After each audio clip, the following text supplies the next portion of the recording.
भाइयों और बहनों, हम परम पूज्य डॉक्टर बाबा साहब अम्बेडकर जी की लिखी हुई भगवान बुद्ध और उनका धम्म, इस किताब की कुछ जानकारी करने की कोशिश कर रहे हैं, उसका अध्ययन करने की कोशिश कर रहे हैं। अब हम भगवान बुद्ध की जो प्रथम धम्म देशना थी उस विषय तक पहुंच चुके हैं। और पिछली बार हमने देखा कि उन्होंने अपने धम्म की देशना अपने पहले जो 5 साथी थे उनको दी थी, और उसमें खासकर 2 बातें कही थी कि जो पब्बजीत हैं, जिसने घर बार छोड़ दिया है, सत्य की खोज के लिए जो प्रयास कर रहा है, ऐसे व्यक्ति ने 2 अंतों का सेवन नहीं करना चाहिए, 2 अंतों का स्वीकार नहीं करना चाहिए। एक है अपनी काम वासनाओं का शिकार होकर, यानी सभी प्रकार के वासना विकार हैं उसका शिकार होकर उसी में ही रत रहना, ये उसने छोड़ देना चाहिए। और उसके बिल्कुल उल्टे ही शरीर को बहुत कष्ट पहुंचाते हुए, बहुत कष्ट उठाते हुए मन को और शरीर को पीड़ा देना, जिसे हम तपश्चर्या कहते हैं, ये भी गलत है। तो भगवान बुद्ध ने मध्यम मार्ग की खोज की है, जो इस छोर का भी नहीं उस छोर का भी नहीं है। और ये मध्यम मार्ग जो है ये बिल्कुल सच्चाई पर टिका हुआ है, क्योंकि उसने 4 सच्चाइयों को माना है, देखा है, जाना है। एक तो दुनिया में दुख है, दुख कोई चाहता नहीं, दुख से मुक्ति चाहता है। तो ये है बुद्ध ने जाना कि दुख है। खास बात उन्होंने ये जानी कि दुख का कारण है, बगैर कारण के दुख नहीं है। और फिर तीसरी बात जानी जो बुद्ध की अपनी खोज थी कि इस दुख को मिटाया जा सकता है, और फिर वो मिटाने का जो रास्ता है वही उनका है मध्यम मार्ग, जिसको आर्य अष्टांगिक मार्ग कहा है। तो इस प्रकार की ये 4 आर्य सत्यों की शिक्षा जो है उन्होंने अपने प्रथम जो ये मित्र थे, श्रमण थे, उनको दी। और ये पाली में किस तरह से कहा गया है ये भी बात हमने देखी। लेकिन पाली भाषा में इससे अतिरिक्त बुद्ध के उस प्रथम वर्षावास में दिए गए किसी भी प्रवचन का, किसी भी जानकारी का कोई भी भाग लिखा हुआ नहीं है, कोई हकीकत लिखी गई नहीं है। सिर्फ इतना एक ही सूत्र है। तो पूरे 3 महीनों के दौरान बुद्ध ने क्या केवल इतनी एक ही बात कही? ये तो संभव नहीं है। ये जो पहले श्रमण थे वो तो शंकाकुल थे, उनके मन में शक था कि क्या सही में गौतम में कुछ पाया है, और इसलिए उसका सत्कार करने के लिए भी तैयार नहीं थे। लेकिन उनके प्रभावशाली व्यक्तित्व के अधीन होकर उन्होंने उनका बहुत ही असाधारण स्वागत किया, ये भी सत्य है। और फिर पाली में सिर्फ इतना सूत्र आया है जिसकी जानकारी हमने पीछे में हासिल की। और इसके बाद फिर बाबा साहब ये प्रयास करते हैं कि इतने से काम तो नहीं चलता, इतने पर ही बुद्ध रुके नहीं होंगे। उन्हें अनेक बातों का जिक्र किया होगा, अलग अलग तरह से उन्होंने लोगों को यानी उनके जो 5 श्रमण थे उनको सिखाने की, समझाने की कोशिश की होगी। जैसे आम आदमी एकाएक से सुनता नहीं है, जानकारी भी हासिल करना चाहता है, सवाल भी पूछता है। तो उन्होंने भी सवाल पूछे होंगे, उस वक्त के 5 श्रमणों ने एक ही नहीं बहुत सारे सवाल पूछे होंगे। तो किस तरह से वार्तालाप हुआ होगा उनमें, तो इस वार्तालाप का कुछ अंश जो है बाबा साहब ने यहाँ सामने रखने की कोशिश की है। तो ये उनकी मन की बात नहीं है। बुद्ध की शिक्षाएं मुद्दों को लेकर यत्र तत्र हैं, जगह जगह हैं, लेकिन बाबा साहब ने उसको इकट्ठा प्रस्तुत करने की और बिल्कुल एक सलग स्टोरी हो, बिल्कुल सरल कहानी हो, बीच में कोई ही रुकावट न हो या कोई ही जो शिक्षा है वो गायब न हो, इस तरह से सोच विचार करते हुए उन्होंने अपनी कल्पना के बल पर, लेकिन बुद्ध की जो शिक्षा है उसको ही लेकर, उसके आधार पर इन पुस्तकों में अपनी बात रखी है, लिखा है। तो उसको थोड़ा जानने का हम प्रयास करेंगे, बहुत डिटेल में जाने की आवश्यकता नहीं है। तो ये पहली बात है। फिर दूसरी बात ये है कि बुद्ध की मूल शिक्षा को उस क्रम से समझाने की कोशिश बाबा साहब ने यहाँ की है, और इसलिए बुद्ध के इस प्रथम प्रवचन का उन्होंने 3 भागों में बंटवारा किया है। एकाएक से बुद्ध ने इतना ही कहा ऐसा उन्होंने नहीं माना, इससे अतिरिक्त बहुत सारी बातें कही है, और कहते कि 3 तरह से उन्होंने अपना ये मध्यम मार्ग इनको समझाया था। तो इसकी भी चर्चा हम आगे करेंगे। और इस तरह से बाबा साहब ने जो लिखा है वो समझने के लिए बहुत आसान हो गया। बिल्कुल आसानी से बुद्ध की सभी शिक्षा जो है, समूचा उनका उपदेश जो है, वो आसानी से हम समझ सकते हैं, बिल्कुल स्टेप बाय स्टेप, क्रमशः। तो इसलिए मुझे तो लगता है बाबा साहब ने इसको लिखने के लिए बहुत कष्ट उठाए होंगे, बहुत सोचा होगा, बहुत बारीकी से लिखा होगा। ये कोई सामान्य बात नहीं है, क्योंकि बुद्ध की शिक्षा को बिना क्षति पहुंचाए, उसमें बिना कुछ बिगाड़ किए, जैसे कि वैसे, लेकिन अपनी कल्पना के बल पर सामने रखना ये आसान काम नहीं था, और ये बिल्कुल एक कठिन काम जो है बाबा साहब ने यहाँ बहुत ही अच्छे ढंग से करके दिखाया है। इसलिए उनकी ये जो बातें यहाँ लिखी हैं उनको समझना बहुत जरूरी है। तो जैसे पीछे हमने कहा कि बुद्ध ने अपना मध्यम मार्ग बताया और कहा इन दोनों सिरे की बातों से अलग एक मध्यम मार्ग है, यह समझ लो कि यही मार्ग है जिसका मैं उपदेश देता हूँ। तो पारंपरिक ढंग से जो धम्मचक्र प्रवर्तन सूत्र में लिखा है, ये यहाँ तक बाबा साहब ने समझा दिया और वहाँ पर वो खत्म कर दिया। अब वो अपनी तरफ से बुद्ध ने क्या क्या सिखाया होगा, कैसे वार्तालाप हुए होंगे, प्रत्यक्षात क्या वहाँ का वातावरण था, इसको समझाने की कोशिश की है। और फिर आगे लिखते हैं, 5 परिवारजकों ने उनकी बात ध्यान से सुनी। यह न जानते हुए कि बुद्ध के मध्य मार्ग का क्या उत्तर दे, उन्होंने प्रश्न किया। अब उनके समझ में नहीं आया कि बुद्ध ने तो मध्य मार्ग बताया, अभी क्या कहें उनको। हाँ भी नहीं कह सकते थे, ना भी नहीं कह सकते थे, कुछ जानते ही नहीं थे कि ऐसा क्यों, ये मध्य मार्ग क्यों, इसके पीछे क्या हुआ होगा, कैसे बुद्ध ने जाना, कुछ भी पता नहीं। और सिर्फ उन्होंने एक बात रखी और उसको मान लिया, ये तो संभव नहीं था। तो उनके मन में जो शक थे, जो प्रश्न थे, उन्होंने उठाने शुरू किए। और इसलिए बाबा साहब लिखते हैं कि बुद्ध के मध्यम मार्ग क्या उत्तर दे, ये उन नहीं जानते थे। इसलिए उन्होंने प्रश्न किया, जब हम आपको छोड़कर चले आए थे तो उसके बाद आप क्या करते रहे। बिल्कुल सरल सवाल है, क्या करते रहे, तुमने क्या किया उस वक्त, हम तो चले आ गए, और अब तुम कहते कि मुझे प्राप्ति हो गई है, कैसे हो गई, पूछना लाजिमी था। तब बुद्ध ने उन्हें बताया कि किस प्रकार वह गया पहुंचे, पीपल के पेड़ के नीचे ध्यान लगाकर बैठे। 4 सप्ताह की समाधि के बाद उन्हें ये ज्ञान प्राप्त हुआ।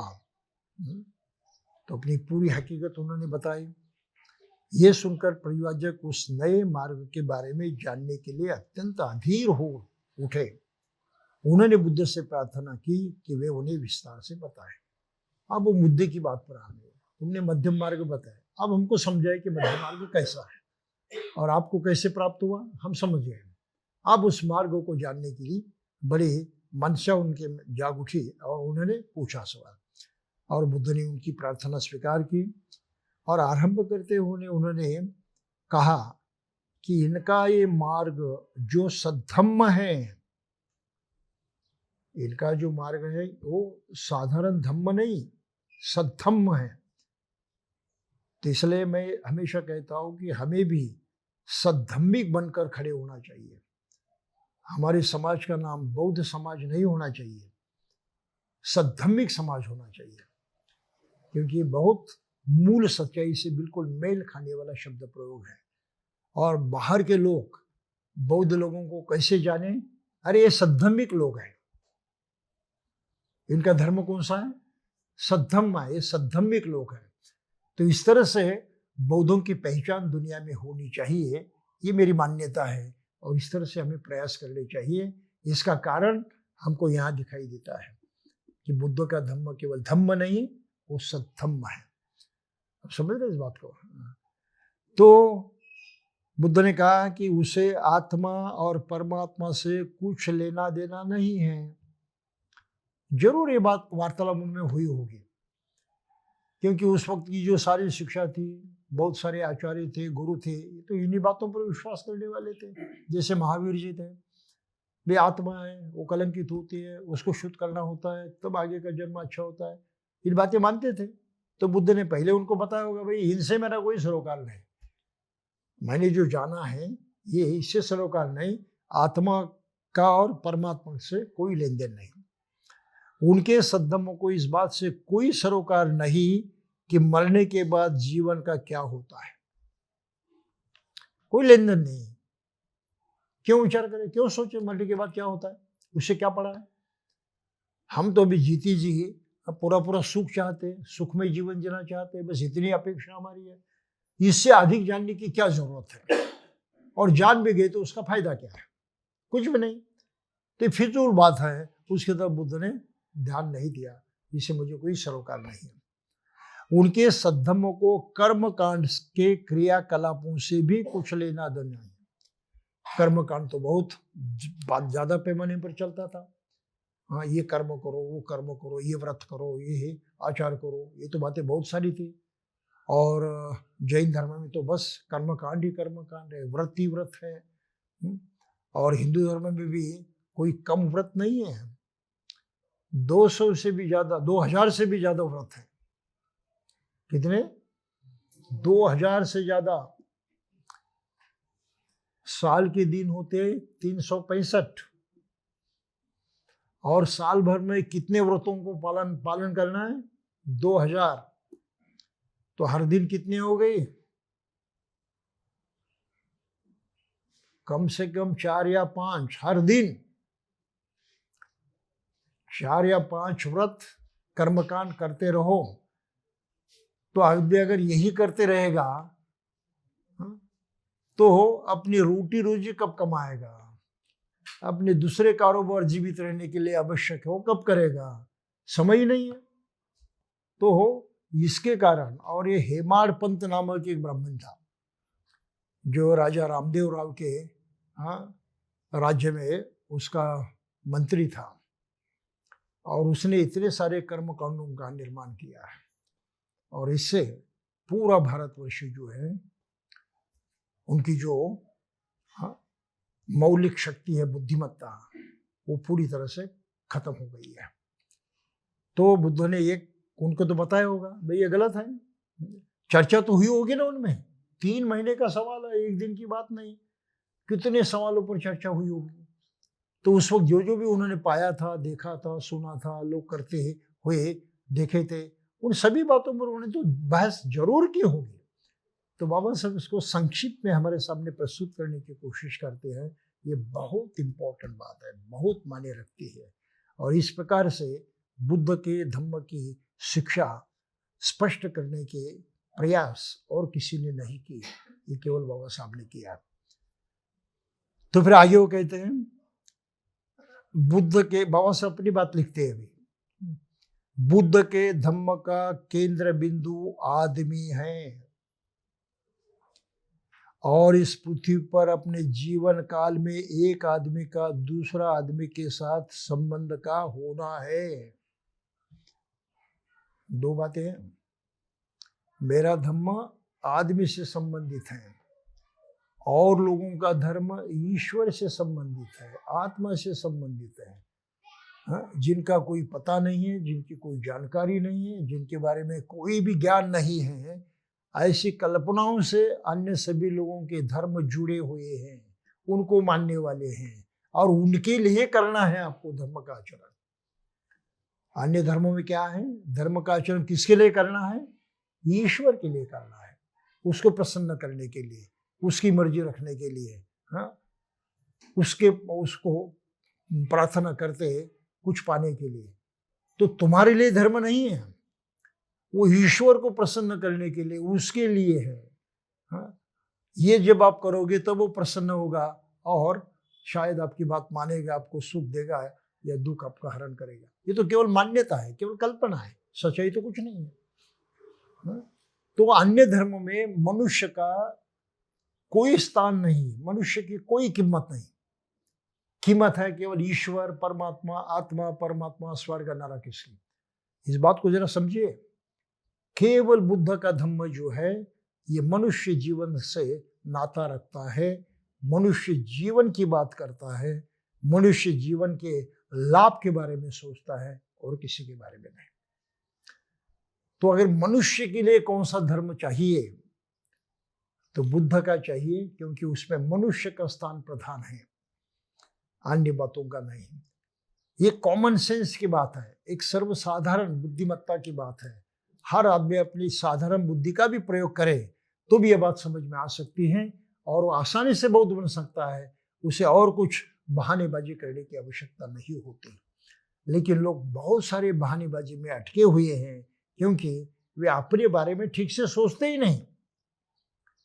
गलती ये है, जो बचपन से संस्कार हुए, जो कुछ सिखाया गया, पढ़ाया गया, मानने के लिए कहा गया, व्रत वैकल्य करने की बातें जो करवा ली उस वक्त, बस उसमें आदमी पूरी तरह से फंस जाता है। तो आदत से मजबूर होता है। बचपन से जो आदतें हम डालते हैं उससे आदमी मजबूर होता है। इस सच्चाई को ध्यान में रखिए। और इसलिए बुद्ध का कहना है कि बच्चों को ऐसी आदतें न सिखाएं जिससे वो आगे चलकर मजबूर हो जाएंगे। और सभी धर्म यही करते हैं कि ऐसी आदतों से बच्चों को वो बहकाते हैं, उनको मजबूर करते हैं और पूरे उनकी जिंदगी से खिलवाड़ करते हैं। ये बहुत बड़ी बात हमको ध्यान में रखनी चाहिए। तो बुद्ध ने ये कहा कि उनका प्रथम आधार तत्व मनुष्य है। फिर उनका दूसरा आधार तत्व था कि हाँ मनुष्य है, और दूसरा मनुष्य अकेला नहीं रहता, दूसरे आदमी से भी उसका संबंध होता ही है। दो बातें हैं, मनुष्य का होना और समाज का होना। अकेला मनुष्य जीवन जीता नहीं। समझ रहे बात इसको? तो यहाँ धम्म जो है केवल एक व्यक्ति से संबंधित नहीं है, उसका संबंध पूरे मानव जाति से जुड़ा हुआ है, हर आदमी से जुड़ा हुआ है। इसलिए वो सामाजिक है, व्यक्तिगत भी है और सार्वजनीन भी है, सामाजिक भी है। ये सच्चाई बाबा साहब ने यहाँ बताई है और ये जरूरी है बताना। बगैर इसको हम बुद्ध को नहीं समझ पाएंगे सही ढंग से। तो बाबा साहब ने अपने मन से लिखी हुई बातें हैं, लेकिन वो सही लिखी है। बुद्ध के खिलाफ भी कुछ नहीं लिखा है। फिर बुद्ध ने कहा ये उनका प्रथम आधार तत्व है। फिर उनका दूसरा आधार तत्व था कि प्राणी दुख, कष्ट और दरिद्रता में जीवन व्यतीत कर रहे हैं। संसार दुख से भरा है और धम्म का उद्देश्य मात्र यही है कि संसार से ये दुख को दूर कैसे किया जाए। इसके अतिरिक्त सद्धम्म और कुछ नहीं है। बिल्कुल मुद्दे की बात वो कह रहे हैं कि मनुष्य दुख से भरा हुआ है, सारे संसार में दुख है, दुख कोई नहीं चाहता, उसको मिटाना चाहते हैं हर लोग। और फिर धम्म का उद्देश्य यही है कि उस दुख को कैसे मिटाना है। तो बिल्कुल मुद्दे की बात कही है। मनुष्य दुखी है, मनुष्य के लिए दुख का निवारण जरूरी है और वो करने का उपाय तो होना चाहिए। बुद्ध ने सूचित किया कि ये उपाय है मेरा इस दुख को नष्ट करने का। दुख के अस्तित्व की स्वीकृति और दुख को दूर करने का मार्ग दिखाना ही उनके धम्म का आधार है, मूल तत्व। धम्म के लिए एकमात्र यही सही आधार औचित्य हो सकता है। जो धर्म इस बात को स्वीकार नहीं करता वो धर्म ही नहीं। बाबा साहब ने अपनी एक और घोषणा कर दी यहाँ पर। जो धर्म इन बातों की चर्चा नहीं करता, मनुष्य की और उसके दुख की और दुख को नष्ट करने की, वो धर्म ही नहीं है। क्या अर्थ निकला इसका? बड़ी बात है ना कि दुनिया में जो अन्य धर्म हैं, जो इस बात के बारे में सोचते नहीं हैं, उनको धर्म मानना गलत है। वो सही नहीं है, वो धर्म भी सही नहीं है। कितनी बड़ी बात उन्होंने कही। आगे इसका विवरण करेंगे। जो आपत्तियां उठाई जाती है उसके बारे में मैं अभी कुछ कहूंगा नहीं, पर इसको लेकर भी बहुत सारी आपत्तियां उठाई जाती है। हाँ, अभी समय नहीं वो देखने के लिए। फिर बुद्ध जैसे बुद्ध ही परिव्राजकों से संलाप करते हैं, ऐसी भूमिका लेकर बाबा साहब ने आगे लिखा है। हे परिव्राजकों, वास्तव में जो भी श्रमण या ब्राह्मण यानी धर्मोपदेशक ये नहीं समझते कि संसार में दुख है और उस दुख को दूर करना ही धम्म की प्रमुख समस्या है, मेरे विचार में उन्हें श्रमण और ब्राह्मण ही नहीं मानना चाहिए।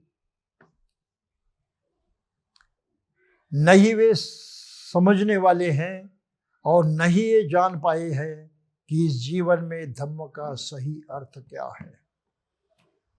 और कितनी बड़ी बात कही बाबा। ये न समझने वाले जो भी श्रमण हैं, धर्मोपदेशक हैं, वो भी गलत है, उनको भी नहीं मानना चाहिए। वो भी किसी के काम के नहीं। बहुत क्रांतिकारी हैं और बिल्कुल सत्य हैं, इसको झूठा कोई साबित नहीं कर सकता। लेकिन ये बातें औरों के साथ चर्चा करते वक्त हमें बड़े सावधानी से करनी चाहिए। अगर सावधानी नहीं बरताई तो उसका गलत नतीजा हो सकता है। और फिर परिव्राजकों से उन्होंने कहा, यदि आपके धम्म का, परिव्राजकों ने उनसे पूछा कि यदि आपके धम्म का आधार दुख का अस्तित्व और उसे दूर करना है, तब हमें बताइए कि आपका धम्म दुख का नाश कैसे करता है। अब यहां से बुद्ध की असली शिक्षा जो है वो शुरू हो जाती है। अब समझ रहे इस बात को? तो फिर बुद्ध ने उन्हें समझाया 3 बातों को लेकर, 3 मुद्दों को लेकर। उन्होंने पहले कहा कि उन्होंने पाथ ऑफ प्यूरिटी यानी शुद्धि का जीवन मार्ग जो है उस पर चलना चाहिए, विशुद्धि का, परिशुद्धि का। तो प्राणी को यानी मनुष्य को चाहिए कि वो पहले परिशुद्ध बने, शुद्ध बने। तो उसको स्वयं को पहले शुद्ध बनने का प्रयास करना चाहिए। ये पहला कदम है। फिर उन्होंने कहा धम्म परायणता के पथ पर चले। उसको वास्तविक आर्य अष्टांगिक मार्ग कहते हैं। सदाचरण के रास्ते पर चलना है, सदाचरण का मार्ग है धम्म परायणता। ये पता नहीं है कि अनुवाद करने वाले लोग किस तरह से कोई भी शब्द प्रयोग करते हैं। मुझे कभी कभी गुस्सा आ जाता है इन गलतियों को देखते हुए। और अच्छे अच्छे लोग ये गलतियां करते हैं। ये दिल्ली से प्रकाशित हुई किताब है, इसमें ढेर सारे ऐसे शब्द प्रयोग अपने मन की चला देते हैं। बाबा साहब ने जो अंग्रेजी में लिखा है वो बाजू में रख देते हैं, सही शब्दों को प्रयोग नहीं करते हैं। तो ये धम्मपरायणता के पास पर नहीं है, यह है सन्मार्ग पर चलना है, सदाचार के मार्ग पर चलना है। और फिर तीसरी बात है, शील मार्ग पर चले तो इससे दुख का अंत होता है। अब ये शील मार्ग जो है ये तो अनुवाद की गलती है, हम बाद में बताएंगे क्या सही है क्या नहीं है। और फिर बाबा साहब ऐसे 3 हिस्सों में बुद्ध की शिक्षा का बंटवारा करते हैं और एक एक बात को समझाने की कोशिश करते हैं। अब इससे पहले ये देखना जरूरी है, यहाँ पर वो बात नहीं लिखी है, लिखना जरूरी था कि ये तो पीछे बुद्ध पिछले बारे में कहा कि बुद्ध के धर्म का केंद्र बुद्ध मनुष्य है वगैरह वगैरह। इसमें ये बात महत्वपूर्ण आती है कि मनुष्य के आचार व्यवहार 2 तरह के होते हैं। एक तरह का आचार व्यवहार वो है जिसके कारण दुख पैदा होता है, और दूसरा आचार व्यवहार इस प्रकार का है जिसके कारण सुख पैदा होता है। और मनुष्य दोनों प्रकार के आचार व्यवहार करते रहता है, उसके कई किए करने से परिणाम होता है, एक कारण बन जाता है, और इस कारण की वजह से परिणाम निकलता है, और ये परिणाम या तो सुखदायी होता है या दुखदायी होता है। यह हमारे आम अनुभव की बात है, हर दिन के अनुभव की बात है। जैसे चंद शब्दों में कह सकते हैं हम लोग, हमने किसी पर हाथ उठाया तो दुख पैदा होता है, परेशानी होती है, भय पैदा होता है, हो गया ना दुख पैदा। हमने हाथ उठाया तो हमारी ये हरकत जो है, ये जो कारण है, उसका परिणाम निकला, दुख हुआ, भय पैदा हुआ। ऐसा नहीं कि उसका परिणाम हुआ ही नहीं, बिल्कुल हुआ है। और फिर इसी हाथ को हम किसी के कंधे पर रखते हैं, पीठ पर रखते हैं तो सुख महसूस होता है, सही या नहीं, अपने अनुभव की बात है। तो हम जो करते हैं, जिसको कर्म कहा जाता है, आचरण व्यवहार जो करते हैं, सभी प्रकार को कर्म कहा जाता है। तो हमारे कर्म से सुख भी पैदा होता है, दुख भी पैदा होता है, दोनों भी होता है। तो ये तौर तरीके जो है करने की, इसमें बुद्ध ने बिल्कुल सही ढंग से भेद किया कि क्या करने से क्या होता है। हमने गाली दी, किसी को अपमानित किया, दुख पैदा होता ही है। प्यार से बातें की, सुख पैदा होता है।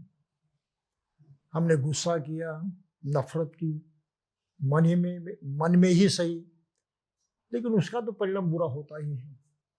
हमने मैत्री भावना की, करुणा की, दया की, तो उसका भी परिणाम निकल आता है। तो 2 तरह के परिणाम होते हैं, ये सभी लोगों को ज्ञात है। हमारे करने से या तो दुख पैदा होता है या सुख पैदा होता है। ये तो बिल्कुल सही बात है, कोई भी इसका इनकार नहीं कर सकता। तो बुद्ध ने इस बात पर बल दिया कि करना तो है, कर्म तो करते रहना ही है, फिर हम सावधानी बरताए कि ऐसे ही कर्म करेंगे जिससे सुख पैदा होगा। दुख को पैदा करने वाला कर्म करेंगे ही नहीं, चाहे कुछ भी हो। कर्म करना ही नहीं, ये तो हमारी ताकत है, हमारी मर्जी है, हमारी मन की बात है, और हम मन का प्रयोग करते हुए इस पर अमल कर सकते हैं। इतनी सीधी सी बात है ना। चाहत आखिर किसकी होती है? हमारे मन की होती है, और मन हमारे कब्जे में तो उस हद तक तो होता है। करना है नहीं, मन को हम बता सकते नहीं करना है, मन नहीं करेगा, नहीं चाहेगा। करना है, मन करेगा, चाहेगा। तो चाहत रखना या नहीं रखना, ये किसके हाथ में है? अपने ही मन के हाथ में है। तो ये बात पीछे में आई है। तो हम ऐसी ही चाहत को रखें जिससे सुख पैदा होगा। तो बुद्ध ने इसको कहा है कुशल आचरण है, कुशल, कुशल, जिससे सुख निर्माण होता है, हर बात कुशल है। जिससे दुख पैदा होता है, हर बात अकुशल है। और बाबा साहब ने बस इसी बात को यहाँ पर रखा है अपने शब्दों में। बुद्ध को अपने आदर्श माना, बुद्ध सर्व सुखी है, मुझे भी वैसे बनना है, समझ लिया, आपने कबूल किया, बुद्ध का अस्तित्व उनका स्वीकार किया, यहाँ आप सही में दुख मुक्त हैं, तो हमारे लिए आदर्श हैं, हमारे लिए अनुकरणीय हैं, आपने कबूल किया। इसको ही बुद्धं शरणं गच्छामि कहते हैं। कबूल किया, मान लिया, स्वीकार किया बुद्ध का कि तुम्हारा आदर्श हमको कबूल है, हमें उसी रास्ते पर चलना है, हम आपका स्वीकार करते हैं, बुद्धं शरणं गच्छामि। और फिर दूसरी बात है, आपने जो मार्ग दिखाया, जिस तरह से किया, वो आपका अनुभव जो है, जिसको धम्म या सद्धम्म कहते हैं, बस वो भी समझ में आ गया, हमको वो भी कबील है, हम उसको भी स्वीकार करते हैं, अपनाना चाहते हैं, तो हम धम्मं शरणं गच्छामि कहते हैं। समझ रहे ना? अब इस मार्ग पर चलने वाले काफी लोग हैं, हमें अगर किसी की जरूरत पड़ी और अनजाने धम्म की बातें जानने की जरूरत पड़ी, तो लोग भी हैं आसपास में धम्म का आचरण करने वाले, जिसका बुद्ध ने संघ बनाया है, तो हमको संघ भी कबूल है, हम उसको भी अपनाते हैं, उसका सहारा लेकर उनके साथ आगे बढ़ने की कोशिश करना चाहते हैं, तो हम संघं शरणं गच्छामि कहते हैं। हो गया ना? यहां तक तो हो गया, लेकिन प्रत्यक्षात तो करना कैसे है? तो बुद्ध की जो भाषा है कि कुशल कर्म करके करना है। आप तो प्रत्यक्षात व्यवहार करोगे, आचरण करोगे, कर्म करोगे, तो कैसा होना चाहिए? कुशल, अकुशल नहीं होना चाहिए। तो फिर बाबा साहब इसको कहते हैं, ये विशुद्धि का मार्ग बुद्ध ने सिखाया। सर्वप्रथम क्या सिखाया?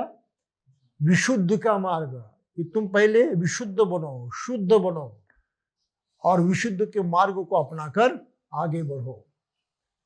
ये पहला कदम बुद्ध ने उनको सिखाया होगा 3 महीने की वार्तालाप में, लेकिन धर्म ग्रंथ में तो इस प्रकार से नहीं आया है, तो बाबा साहब ने यहाँ पर वो लाकर रखा और समझाया। फिर वह क्या कहते हैं, ये जो हमारा मार्ग है, ये पाथ ऑफ प्यूरिटी है। पाथ ऑफ प्यूरिटी, प्यूरिटी के माने शुद्धता, प्यूरिटी के माने विशुद्धता, विशुद्धि। तो मेरा ये मार्ग विशुद्धि का मार्ग है, पाथ ऑफ प्यूरिटी। ये बाबा साहब की भाषा है बुद्धों के धम्म को समझाते हुए। और फिर इसमें क्या आता है, तो बाबा साहब आगे लिखते हैं, तब प्राजुवचकों ने बुद्ध से अपने धम्म की व्याख्या करने की प्रार्थना की। हम बताइए, ये तुम्हारा धम्म है तो बताइए हमको। बुद्ध ने इसे सहर्ष स्वीकार किया। उन्होंने सबसे पहले उन्हें प्यूरिटी का पद जो है, विशुद्धि का पद जो है, मार्ग है, वो समझाया। इस किताब में गलती की है, उन्होंने पवित्रता कहा है, गलत शब्द प्रयोग है, ये अनुवाद में गलती है, उसकी तरफ ध्यान देने की आवश्यकता नहीं है। मूल जो बंतानंद कौशलन जी ने किया है उसमें उन्होंने अचूक लिखा है, लेकिन ये इन्होंने जो प्रकाशित किया इसमें कुछ गलतियां की है, उन्होंने अपने मन से कुछ सुधार किए हैं, कुछ जोड़ा है, कुछ निकाल दिया है। तो भंते जी की मूल किताब हमको नहीं मिली, वो मंगवानी चाहिए, तो उसमें बिल्कुल सरलता से सही अनुवाद किया है बंतानंद कौशलन जी ने। और यहाँ इन्होंने अपना भी दिमाग चलाया है और उसमें कुछ थोड़ी अल्प मात्रा में हेरा फेरी की है, ये गलत है। तो उन्होंने पहले उनको समझाया विशुद्धि का मार्ग। उन्होंने परिवारजकों से कहा, विशुद्ध का ये पथ ये सिखाता है कि जो आदमी अच्छा बनना चाहता है उसके लिए आवश्यक है कि वह जीवन के आदर्शों का कोई मापदंड स्वीकार करे। मैंने विशुद्ध के पथ के अनुसार अच्छे जीवन आदर्श के 5 मापदंड माने हैं। किसी को हाथ न करना, ये भी ये ट्रांसलेशन का ही मामला है। सही ट्रांसलेशन, किसी की हत्या नहीं करना है। इन्होंने क्या हाथ करना है, अपनी मर्जी के शब्द प्रयोग लोग करते हैं। किसी की हत्या नहीं करना है। पानाति पातावे रमणी, समझे ना? हत्या करते तो दुख पैदा होता है, मारपीट भी करते तो दुख पैदा होता है। तो हत्या तो नहीं करेंगे, मारपीट भी नहीं करेंगे, कैसे दुख पैदा होगा? हमने रोका दुख को, और रोकने की ताकत हम में है। ऐसा नहीं कि हम बिल्कुल दुर्बल हैं। तो ये बात बाबा साहब ने यहाँ लिखी है, पानाति पाता मेरे मुनि, कि चोरी न करना अर्थात दूसरे की चीज को अपनी न बना लेना। चोरी करने से दुख पैदा होता है। जिसकी चोरी है वो तो दुख करता ही है, शोक प्रकट करता है। लेकिन जिसने चोरी की है वो कहाँ आराम से सोता है? वो कहाँ आराम से सोता है? उसका मन भी उससे चुभने लगता है, डर मन में पैदा होता है, कहीं किसी को मालूम ना हो, कहीं पुलिस अगर पकड़े नहीं, कहीं सजा ना हो, तो इसकी नींद तो हराम हो गई ना। क्या पाया? चोरी की तो दूसरों का नुकसान हुआ, जिसने की उसका कितना हुआ, उसकी नींद हराम हो गई। जिसकी चीज वस्तु चोरी गई है, 2-4 दिन सोचेगा, गया ऐसा सोचकर चुपचाप बैठेगा, उसका दुख खत्म। लेकिन जिसने की है उसका तो खत्म होने का सवाल ही पैदा नहीं होता, वो डर हमेशा बने रहेगा। तो कितनी बुरी बात है चोरी करना, इस बात को इस तरह से समझना जरूरी है। और इसलिए बुद्ध ने उसको इतना महत्व दिया है कि चोरी नहीं करनी है, जो किसी ने दिया है वो नहीं लेना है। मैं थाईलैंड में था, भिक्षु बनकर रहता था, और जिस विपश्यना केंद्र पर हम ठहरे थे 20 दिन की विपश्यना के लिए, तो उस वहाँ विहार बहुत बड़े बड़े होते हैं, विशाल होते हैं, जमीन भी बहुत बड़ी होती है, 100 एकड़, 1000 एकड़। अभी कुछ विहार है जिनके पास 5000 एकड़ जमीन है। तो इतने बड़े बड़े विहार होते हैं, उनका परिसर भी बड़ा होता है। तो मैं जहाँ ठहरा था वहाँ आम के बहुत अच्छे पेड़ थे, और थाईलैंड में आम भी अच्छा मिलता है, बहुत बढ़िया आम मिलता है। एक बार एक दोस्त एक कच्चा आम लेकर आया, बिल्कुल कच्चा था, दबता भी नहीं था, हरा हरा था, और मुझे उसने दे दिया, बंदे जी खाइए। अरे मैंने कहा कच्चा नहीं खाऊंगा, मुझसे नहीं खाना होगा। तो मेरी तरफ देखते रहा आराम से। उसने किसी आदमी को तुरंत कहा काटने के लिए कुछ लाओ, और उसने काट कर मुझे दिया। अरे मुझे तो बड़ा संकट मालूम हुआ, अब ये कैसा खाएंगे। लेकिन जब खाना शुरू किया तो बिल्कुल ही मीठा था। बस फिर हम दोनों पूरा के पूरा आम खा गए। तो आम बड़े अच्छे मिलते हैं वहाँ पर। तो उस विहार में के जो पेड़ थे वहाँ आम गिरे थे, और सुबह सब भिक्षु उठते हैं तो पहले विहार पर साफ करते हैं। तो हम विहार के आसपास की जो जगह थी उसको साफ करने में लगे। ये सारे आम वहाँ पड़े थे। तो भिक्षु ने क्या करना चाहिए, आप सोचिए क्या करना चाहिए। ये उन्होंने आम उठाए और पेड़ के करीब रख दिए। किसी ने उठाकर वो अंदर भी नहीं ले गए, विहार के अंदर, सिर्फ एक जगह से उठाकर दूसरी जगह रख दिए। अभी एक आदमी ने ऐसा किया तो मैं समझ सकता था शायद उसकी आदत होगी। अभी दूसरे आदमी ने वही किया, तीसरे आदमी ने भी वही किया, तो सब लोगों ने ऐसा किया। तो मुझे शक हुआ कि क्या आदत है ऐसी, क्यों उन्होंने ऐसा किया। किसी ने भी आम उठाकर ना तो अपने कमरे में ले गया और ना तो विहार के अंदर ले गए, ऐसा क्यों। तो मैंने पूछा कि भाई ये क्या है, तो उन्होंने बिल्कुल साफ जवाब दिया, ये आम पेड़ से गिरा है, कबूल है कि हमारे विहार का ही ये पेड़ है, लेकिन ये आम पर मेरी कोई मालिकियत नहीं, हक नहीं है, मैं मालिक नहीं हूं, मैं इसका मालिक नहीं हूं। इसके मालिक और कोई होंगे, समाज होगा, गवर्नमेंट होगी, और कोई होंगे, हाँ, मैं इसका मालिक नहीं हूं। तो गिरा हुआ आम जब तक कोई मुझे देते नहीं, तब तक एक भिक्षु के नाते उसे लेने का मुझे अधिकार नहीं। ये यहाँ की सिस्टम है। फिर बाद में जब उपासक आ गए नाश्ता लेकर, तब उन्होंने सब आम उठाए, विहार में लाए और जो कुछ करना है उसको कर दिया। लेकिन भिक्षुओं ने उनको हाथ नहीं लगाया। कि वहाँ की रीति है, यहाँ की प्रवृत्ति है। और इसके बारे में एक बहुत अच्छी बात जो है वो गोयंका गुरुजी की जो ग्रैंडफादर थे उनके बारे में लिखी हुई है।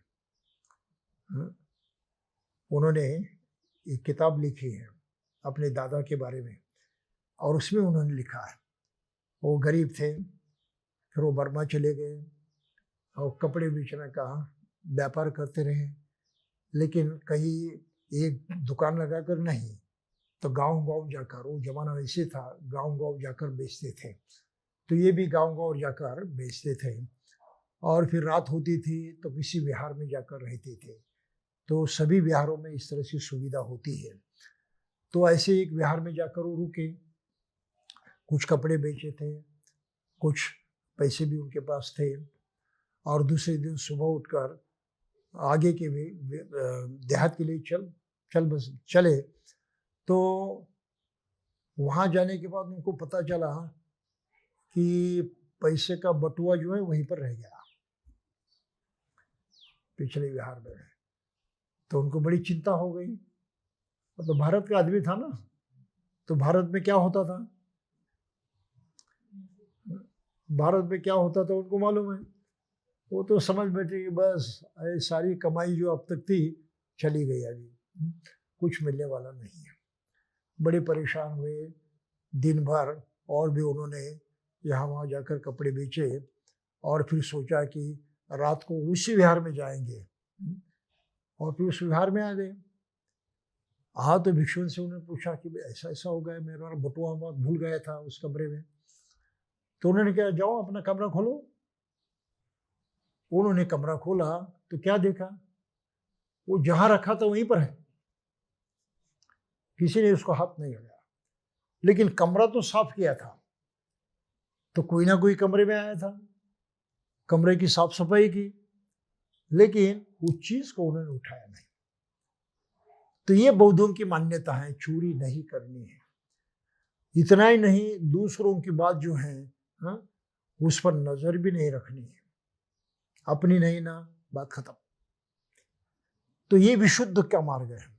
और जब हम चोरी नहीं करेंगे तो दुख होना ही नहीं है, चिंता होनी ही नहीं, नींद हराम होनी ही नहीं, सीधी सी बात है। और फिर तीसरी बात कही है कि व्यभिचार नहीं करना है। ये भी तो वैसे ही गंदी बात है, जिसके करने से आदमी को बहुत ही दुख झेलना पड़ता है। मनुष्य एक दूसरे के बैरी बनते हैं, खून के पैसे भी हो जाते हैं, कितनी बुरी बातें उससे होती है उसका कोई अंदाजा नहीं है। और फिर जो करते हैं उनकी तो नींद हराम ही हो जाती है, बात ही उसके बारे में सवाल ही नहीं, नींद ही हराम हो जाती है। कोई आत्मविश्वास नहीं रहता, अपनी खुद की गरिमा नहीं रहता, सेल्फ रिस्पेक्ट नहीं रहता, चोरी चिपके रहने की एक आदत से बन जाती है, जो बिल्कुल कष्टदायी है, पीड़ादायी है, दुखदायी है, उससे सुख तो कतई होता नहीं। और फिर झूठ न बोलना, तो झूठ के भी 4 अंग बताए हैं। झूठ नहीं बोलना, ये पहली बात है। फिर कड़े शब्दों का प्रयोग नहीं करना, कठोर वाचा, यानी किसी को गाली नहीं देना है, किसको अपमानित नहीं करना है। ये दूसरी बात, इसको सत्य बोलना कहा है, मूसा वाला, यानी असत्य नहीं कहना। फिर किसी की निंदा नहीं करनी है, किसी को नीचा नहीं दिखाना है, उसके जो दुर्गुण है उसकी चर्चा नहीं करनी है।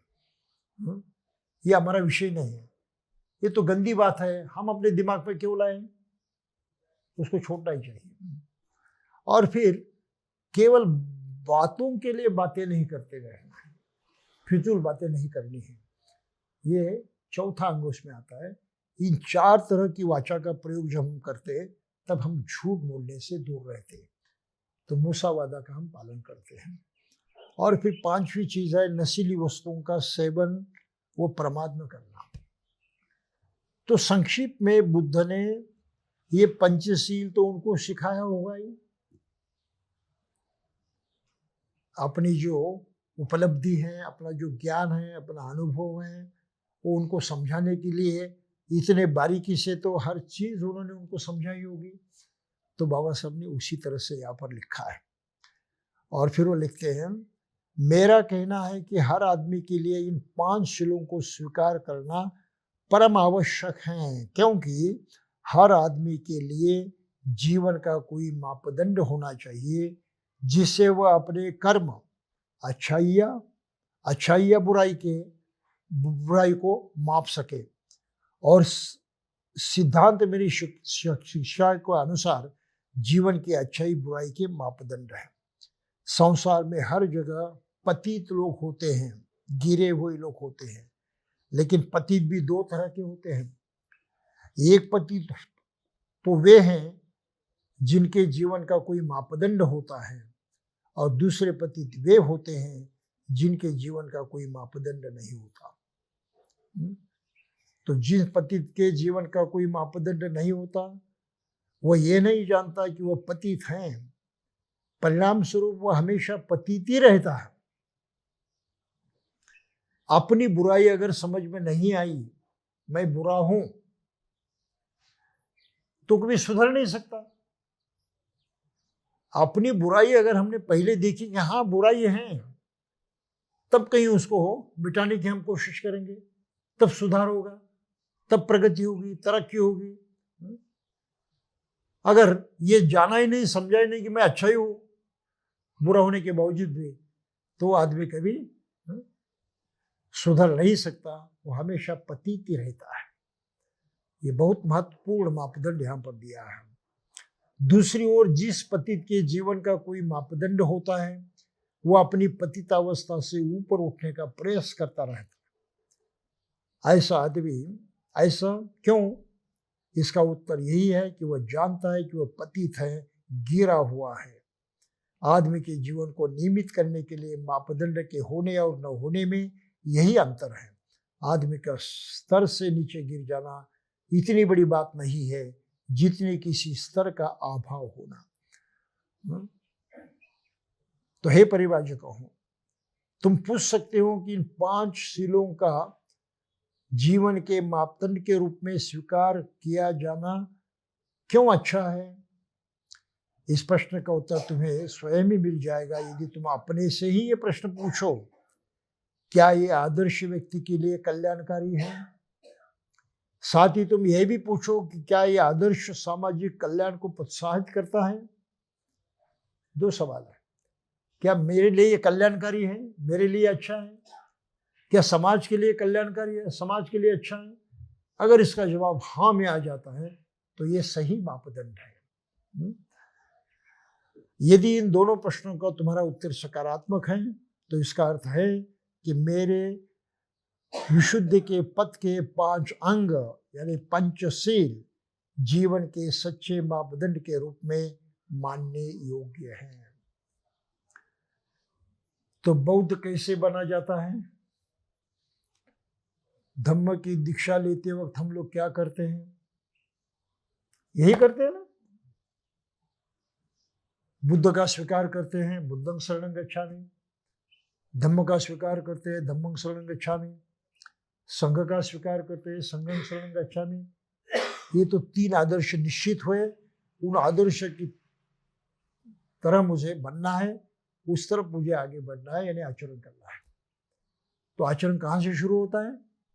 हम पहले सकारात्मक बने, पॉजिटिव बने, कुशल बने, ऐसे कर्म करें कि जिसका नतीजा सुखमय होगा। ऐसे कर्म न करें जिससे दुख उत्पन्न होगा। तो दुख को हटाने का काम बिल्कुल पहले से ही शुरू करेंगे, जो अपने हाथ में, अपने मुट्ठी में हम कर सकते अभी इस वक्त।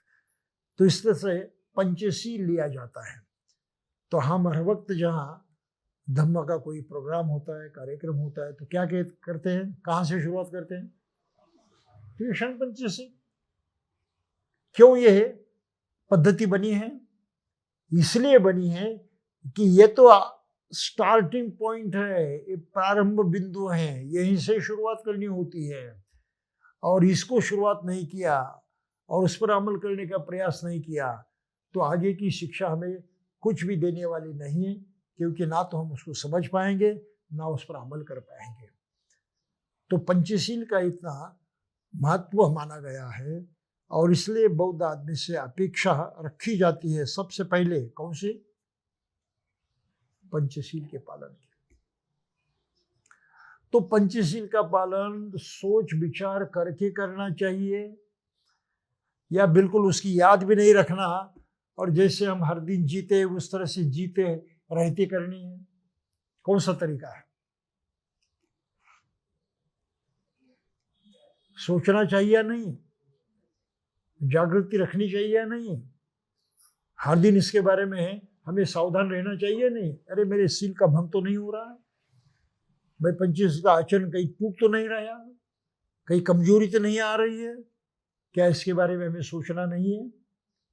कब सोचना है? बुद्ध जयंती के दिन, साल में एक बार। ये तो हर दिन की बात है। हर दिन हमें इस पर बल देना चाहिए कि नहीं, इसी तरह से मुझे जीना है, मेरा तरीका बदलने वाला नहीं है, मैं गलती करने वाला नहीं। तो बौद्ध बनना इसके माने लगातार ये स्मरण रखते हुए दिन भर सावधानी से पंचशील पर अमल करना। अब कितने बौद्ध हमको दिखाई देते हैं, गुस्सा होने का समय आ गया, बस हम गुस्सा हो जाते हैं और क्या कहते हैं, अरे उसने वैसे किया इसलिए मुझे गुस्सा आ गया, मैं जिम्मेदार नहीं हूं, वो जिम्मेदार है, उसने किया इसलिए मुझे गुस्सा आ। गड़बड़ तो हो गई। गुस्सा तो आपको आया है, गुस्सा आने देना है या नहीं आने देना है किसके हाथ में है? तुम्हारे मन के हाथ में। मन जानता है, मन को रोक सकते हो, नहीं गुस्सा नहीं करना है, बात खत्म हो गई। वो आदमी क्या करेगा? उसे जो भी किया है उससे कोई सरोकार नहीं, तुम्हारा कोई लेन देन नहीं है, कोई संबंध नहीं है। लेकिन हमारी आदतें पहले से ऐसी हो गई है और आदत से मजबूर होकर हम वैसा बर्ताव करते हैं और फिर अपनी खुद की सफाई देते हैं। न्याय भी हम ही करते हैं, गलती हम करते हैं और न्याय भी हम ही करते हैं। क्या? अरे मैंने कहाँ गलती की, उसने ऐसा किया इसलिए मेरे बारे में ऐसा हो गया। अब समझ इस बात को। तो इसलिए व्यवहार में हम जब दूसरे मनुष्य के साथ रहते हैं तो इतनी सावधानी बरतनी आवश्यक है कि हमारा आचरण कहीं इस तरह से उपद्रवकारी न हो, दुख पैदा करने वाला नहीं हो। सावधानी से हम बात करें, सावधानी से एक दूसरे के साथ संपर्क रखें। जितने सावधान रहेंगे उतना हमारा आचरण जो है विशुद्ध हो सकता है और ये विशुद्ध का मार्ग जो बुद्ध ने दिखाया है उस पर हम चल सकते हैं। कुछ समझ में आया? तो पंचशील का ये महत्व है, ये केवल कर्मकांड की बात नहीं है। और मैं देखता हूँ कभी लोग तो पंचशील लेते हैं, कहने मात्र के लिए कहते रहते हैं, ध्यान इधर उधर कहीं रहता है। एक परंपरा है, एक आदत सी बनी है, तो आदत से मजबूर होकर उस जमाव में, उस भीड़ में लोग पंचशील कहते हैं, लेकिन उसको प्रत्यक्षात उतारने की उनकी चाहत होती है? नहीं चाहत होती। ये फर्क है ना, इतना बड़ा फर्क है। तो बौद्ध आदमी वो ही है जो स्वयं इस तरह से जागरूक रहते हुए प्रत्यक्षात आचरण की तरफ ध्यान देता है। अगर ये जागृति नहीं रही तो हमारा बौद्ध बनना कुछ माने नहीं रखता, उसकी कोई कीमत नहीं होती, क्योंकि उसका कोई फायदा हमें नहीं पहुंचता। तो इसलिए बाबा साहब ने विस्तार पूर्वक यहाँ बिल्कुल लिखा है, किस संदर्भ में भी लिखा है, क्यों लिखा है, कैसे वो स्टार्टिंग पॉइंट है, प्रारंभ बिंदु है कि हमें सकारात्मक का उपदेश जो है, पॉजिटिविटी, कुशल आचरण, उसका पहले स्वीकार करना चाहिए। और यह हमारा पहला कदम है जिसको अपनाकर हम आचरण में आगे बढ़ सकते हैं। तो ये आज के लिए ये बहुत ही महत्वपूर्ण उपदेश हमने पढ़ा है, और बाबा साहब ने इतनी आसानी से और इतनी अच्छी ढंग से हमारे सामने प्रस्तुत किया है। तो वो आगे कहते हैं सिर अंत में, हे परिवाजकों, तुम पूछ सकते हो कि इन 5 शीलों का जीवन के मापदंड के रूप में स्वीकार किया जाना क्यों अच्छा है। इस प्रश्न का उत्तर तुम्हें स्वयं मिल जाएगा यदि तुम अपने से प्रश्न पूछो कि ये आदर्श व्यक्ति के लिए कल्याणकारी है। साथ ही तुम यह भी पूछो कि क्या यह आदर्श सामाजिक कल्याण को प्रोत्साहित करते हैं। यदि दोनों प्रश्नों का तुम्हारा उत्तर सकारात्मक है तो इसका अर्थ है कि मेरे पवित्रता का, मेरे विशुद्धि का पथ जो है, मार्ग जो है, ये 5 शील यानी आदर्श जीवन के सच्चे मापदंड के रूप में मानने योग्य है। तो ठीक है, आज हम यहीं पर रुकेंगे और फिर कल बाबा साहब ने जो दूसरा विभाग किया है, जो खासकर सदाचरण के मामले में है। तो सदाचरण क्या होता है? पाथ ऑफ राइटसनेस ऐसा अंग्रेजी में उन्होंने कहा है। तो राइटसनेस का पाथ जो है, इसकी बात जानकारी हम कल हासिल करेंगे। तो तब तक के लिए यहीं पर रुकेंगे। जय भीम।